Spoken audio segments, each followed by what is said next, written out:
pagi teman-teman semua. Saya Elza, perwakilan dari kelompok 2 SMA Negeri 33 Jakarta.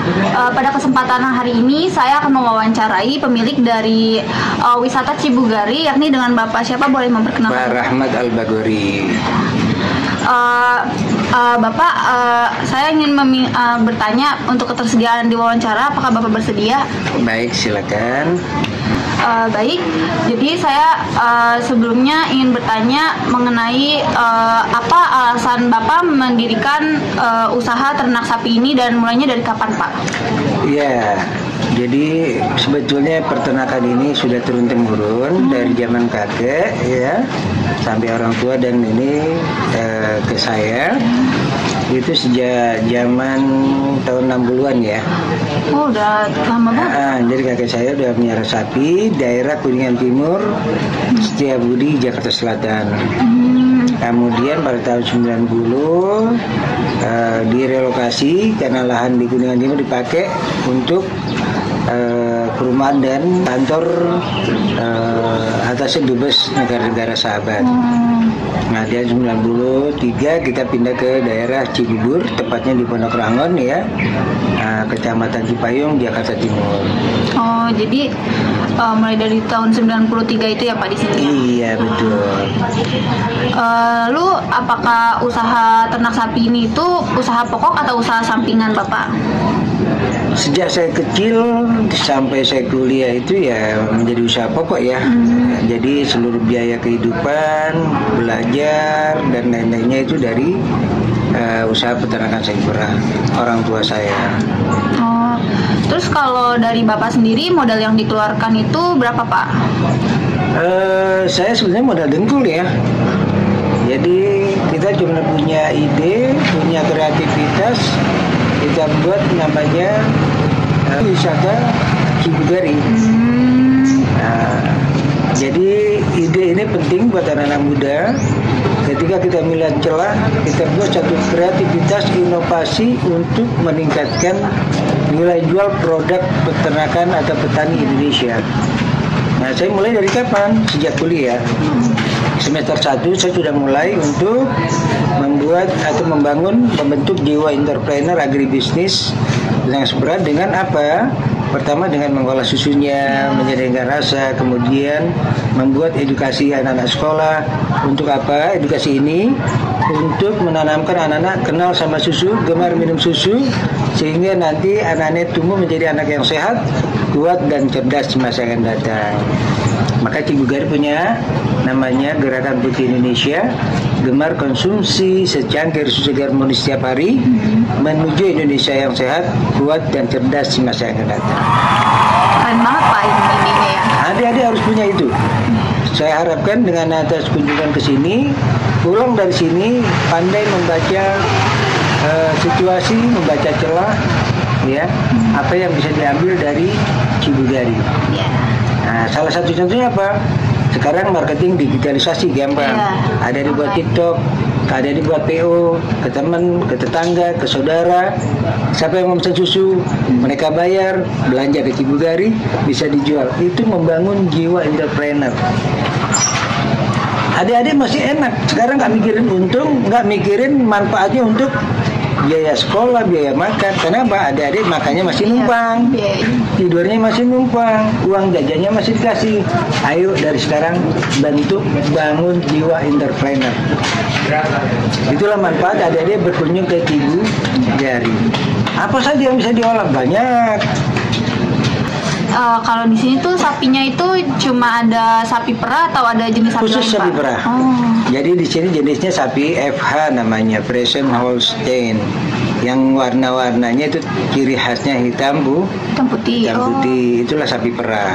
Karena ini kawasan ini sudah didukung SK Gubernur nomor 300 tahun 1986 khusus untuk relokasi petani ternak sapi perah masyarakat Betawi Jakarta. Ada ininya ya, Pak? Dulunya tahun 80-an Jakarta punya 30.000 ekor sapi 2.500 peternakan, sampai Cengkareng juga ada dulu. Sekarang Jakarta cuma punya 1.200 ekor sapi. Artinya adik-adik datang ke sini mudah-mudahan mencium bau kandang menjadi ilmu yang bermanfaat. Kenapa bau kandang bermanfaat? Ketika adik-adik nanti dewasa, datang hidayah Allah, tumbuh tuh jiwa entrepreneur gara-gara ingat bau sapi. Itu maha besar loh ilmu bau. Allah cuma kasih tahu ilmunya bau doang, tapi kadang-kadang kita menghina. Padahal bau itu membawa hikmah tumbuhnya jiwa entrepreneur ketika Allah kasih hidayah. Nah, maka minta hidayah terus sama Allah. Ya, itu adik-adik sekalian. Jadi gara-gara ilmu yang dikasih satu doang, bau, itu bisa menumbuhkan kita jiwa entrepreneur. Oke. Jadi jenis sapi perah, namanya FH, Friesian Holstein. Terus kalau lahan yang digunain itu apa Pak? Yang cocok buat sapi apa tadi? Sapi perah. Sapi perah yang bagus udara yang sejuk. Jadi tidak terlalu panas. Kalau panas kita bisa juga, cuman kita harus tambah effortnya itu dengan pendingin kipas angin atau blower dan lain-lainnya. Jadi ini ya, di sini udah sejuk alami jadinya cocok. Iya, apa namanya masih panas juga karena Jakarta kan maksudnya. Kalau yang sejuk alami itu daerah pegunungan ke sana ya. Oh iya. Oke. Terus sebelum Bapak usaha ternak sapi perah ini tuh Bapak sempat melakukan kayak ternak yang lain nggak Pak? Kayak ternak ayam atau apa gitu? Zaman ayah saya dulu pernah, dia ternak bebek, ayam, telur, puyuh, telur ya. Semuanya dipiara. Nah itu lebih susah pembudidayaannya si ayam, bebek atau si sapi perah ini Pak? Itu jelas sapi. Kalau ayam kan tinggal kita keramkan dengan telurnya bisa melahirkan. Nah, kalau sapi ini ilmunya banyak. Pertama harus mengetahui bisa mendeteksi birahi sapi, kapan sapi minta kawin, kapan sapi melahirkan. Lewat dari masa minta perkawinnya, dia tidak akan mengurangi produksi susunya. Dan akan menghambat proses kelahiran ke depannya.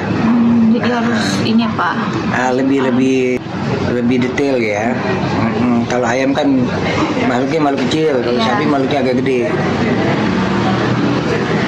Terus kalau untuk persiapannya itu perlu apa aja Pak untuk membudidaya sapi ini? Yang pertama lahan. Ya. Lahan. Setelah lahannya ada, yang kedua adalah SDM. Oh iya. Wawasan pengetahuan tentang bagaimana perlakuan tentang sapi perah, proses pakannya, proses pemeliharaannya, dan lain-lainnya. Nah kalau itu sudah siap, baru kita memikirkan sapinya. Nah kalau belum siap jangan, nanti miara sapi sayang-sayang, tidak bermanfaat. Nah ngomong-ngomong sumber daya manusianya tadi Pak, proses pemeliharaan sapi perah di sini tuh bagaimana sih? Tentunya panjang ya, karena memang sapi itu proses kebersihan, sanitasi kandangnya pagi sore, makannya pagi sore, nah, kemudian mandinya juga harus mandi, sehingga kalau kita duduk sini nggak bau, iya kan? Nah, karena emang mandinya pagi sore. Nah itu SDM-nya harus yang sudah ngerti. Jangan SDM-nya ini tidak mengerti bagaimana perlakuan terhadap sapi. Misalnya kasar, sapinya nggak mau diem, digebuk, nggak boleh. Harus kita sayangin. Boleh disayang-sayang sapinya. Oh maunya. Kayak tadi ada teriak ya. Kamu udah berapa tahun di sini? Oh, wow. Tapi nggak bisa bedain. Halo. Dipotong lu besok lu.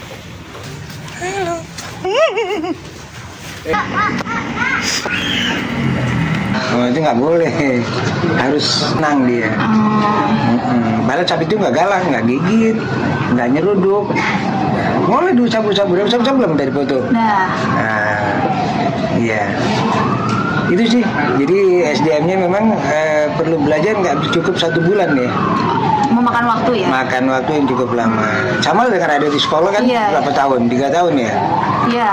Nah, 3 tahun di tingkat SMA, 6 tahun lah di sekolah menengahnya. 6 tahun di ini, setelah itu baru kuliah. Banyak kan, panjang belajarnya.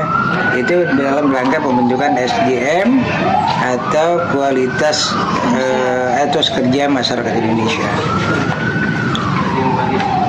Apalagi? Ini Pak, jadi awal-awalnya itu Bapak sapinya itu turun-temurun itu apakah Bapak misalnya beli sepasang sapi terus nanti mereka dikawinkan atau bagaimana? Atau langsung jadi kalau awal mulanya dari 2 ekor sapi, kemudian dikembangbiakan. Dikembangbiakan terus sampai 20 ekor. Ada bantuan, ada yang kita beli juga. Karena sapi itu harus ada masa cuti produksi susunya. Ketika dia hamil, umur 7 bulan udah berhenti diperah susunya. Nah, setelah melahirkan baru bisa diperah lagi. Terus total sapi yang ada di sini sekarang tuh ada berapa ya Pak? Yang produktif diperah itu kurang lebih 60 ekor. Kalau sekalian jantan dan lain-lainnya lebih dari 60. Karena ada anaknya ya. Iya, jadi banyak. Terus kalau untuk marketplace-nya si sapi perah ini tuh di mana Pak? Dan cara pemasarannya? Apa nih, susunya atau produknya? Produknya semuanya. Nah, kalau sapinya nggak kita jual. Ya, olahannya. Nah, susunya ini pasarnya ada yang ke industri pengolahan susu, ada yang ke UMKM, kedai-kedai susu, ada yang ke direct consumer langsung. Jadi ada 3 ya. Nah, itu yang susu plainnya yang langsung hasil perahan. Nah, kalau yang diolah ini kita jual untuk kegiatan edukasi wisata, untuk outlet susu. Kita buat keju, kita buat yogurt. Yogurt sticknya belum nyobain? Belum, nanti dibeli aja. Boleh. Apa lagi? Nah, kalau hambatannya apa aja nih Pak selama menjadi peternak sapi perah? Banyak hambatannya. Pertama, kalau musim hujan banjir, nyari makanannya susah. Hijauan ya rumputnya ya. Musim panas kering, sama nyari hijauannya susah juga. Nah, jadi kendala kita adalah di pakan, karena lahan kita terbatas di Jakarta. Nah, yang bagusnya petani itu punya lahan rumput kurang lebihnya minimal 1 hektar. Itu untuk mendukung usaha peternakan sendiri. Tapi kalau kita mencari di lapangan atau di tempat lain, ini kendalanya banyak. Hambatan gitu ya. Yang kedua, hambatan dari tenaga kerjanya. Ini yang terampil di bidang peternakan sudah semakin berkurang, semakin susah. Itu aja sih. Terus kalau sapinya sendiri pernah nggak Pak kayak ada yang sakit, terus bagaimana mengatasinya? Pasti, karena makhluk hidup ya. Makhluk hidup itu pasti ada yang meriang, ada yang pilek. Sapi bisa pilek Pak? Pilek sama. Nah, kalau sapi obatnya suntikannya nggak ada, darurat kita kasih bodrek. Iya, cuma 10 tablet. Wah. Kalau kita kan 1 dosisnya beda. Nah, dia kalau pusing, nggak nafsu makan. Ada juga yang ini ada stres, dia nggak mengeluarkan susu, jadi mastitis. Benana kan, dia punya protein susunya. Itu kalau kita suntik, 1 suntikannya 40.000. Makanya ada kena tiket itu untuk kompensasi biaya setara sapi susunya. Kalau kayak gininya mah gratis. Yang kedua dapat minum susunya gitu. Jadi sapi itu dikunjungin stres dan nggak ada peternakan yang dikunjungi karena pasti produksinya menurun, stres. Nah, itu jadi ada dikenakan tiket itu yang akan kita bayar kepada manajemen kandang dari manajemen wisata. Terus kalau pakannya itu ada apa aja Pak? Ada hijauan pertama, pakan rumput. Rumput apa saja, banyak hijauan ya. Iya. Boleh rumput yang di lapangan, boleh. Yang paling bagus adalah rumput king grass atau rumput gajah dan rumput daun jagung. Nah, kalau yang di lapangan itu ada rumput menggala, ada rumput macam-macam lah. Yang kedua, selain hijauan dia makan konsentrat. Konsentrat itu ada ampas tahu, dada padi, bungkir kelapa, mineral, dan garam. Terus yang paling bagus itu yang mana Pak pakannya? Pakan yang bagus ya tentunya yang kandungan proteinnya dia standar Indonesia, nasional Indonesia SNI-nya 12%. Itu yang paling bagus. Dan tidak terlalu lama masa expirednya. Yang belum expired lah. Kalau udah expired kurang enak, baunya belum enak. Dan kalau cara memerah sapinya itu bagaimana Pak? Ada tekniknya nggak sih? Ada tekniknya. Jadi pertama pembersihan kandangnya, pembersihan sapinya, pembersihan alat-alatnya. Agar apa? Agar sanitasi atau higienisnya susu ini terjaga. Nah, teknik merahnya tentu pakai jam. Jamnya ada 2 kali, pagi jam 4 pagi, sore jam 3 sore. Meanwhile, kalau pengaruh jam memerah sapi terhadap susunya ada Pak? Ada, kalau kita telat ya, nah itu akan bisa keluar sendiri dia. Jadi waktu pemerahan harus kita perah. Kalau kita nggak perah, maka sayang-sayang terbuang-buang. Oh iya. Kemudian kan tadi saya lihat ada kotoran sapi itu. Nah itu bisa diolah untuk apa Pak dan bagaimana mengolahnya? Banyak, itu ada yang menjadi pupuk kompos ya. Kalau kompos ini kan perlu fermentasi, pakai A4 dan lain-lain. Nah yang jelas ada 2, yang paling gampang itu pupuk kandang. Cukup kita jemur dengan cahaya matahari kering, kita bisa manfaatkan untuk tanaman hias dan lain-lainnya. Bisa juga untuk biogas. Jadi untuk pupuk kandang, untuk biogas ya. Dan untuk lagi peternak cacing. Dimanfaatkan untuk peternak cacing bisa. Jadi kotorannya ini masih sangat bermanfaat ya Pak? Semuanya alhamdulillah bermanfaat, dari susunya, dagingnya, kulitnya, kotorannya juga. Kalau susu seekor sapi tuh dia bisa menghasilkannya beberapa liter ya Pak? Apa beda-beda? Beda-beda. Kalau yang kualitasnya bagus bisa 15-20 liter. Apalagi di udara yang dingin, dia sejuk, tentram, nggak ada kebisingan ya. Kalau ini kan bising, pinggir jalan dan lain-lain. Jadi kepengaruh. Itu bisa 25 liter satu ekornya sampai 30 liter. Tapi untuk Jawa Jakarta itu rata-rata di angka 10 sampai 15 liter. Per ekor ya. Per ekor, ya. Kalau hasil olahannya itu disimpannya gimana Pak? Susu itu bahan yang cepat basi. Jadi kekuatan susu itu hanya bisa dipendingin di kulkas atau di freezer. Kalau di kulkas bisa 2-3 hari, di freezer itu 7-10 hari. Kalau di luar berapa lama seperti ini? Di luar sampai 3 jam. Harus diminum habis. Nah, untuk pertanyaan yang terakhir Pak, apa harapan Bapak ke depannya untuk usaha susu dari Bapak? Harapan saya dengan pengunjungan adik-adik semuanya ini, adik-adik bisa mengambil peluang ya usaha ternak sapi perah ini.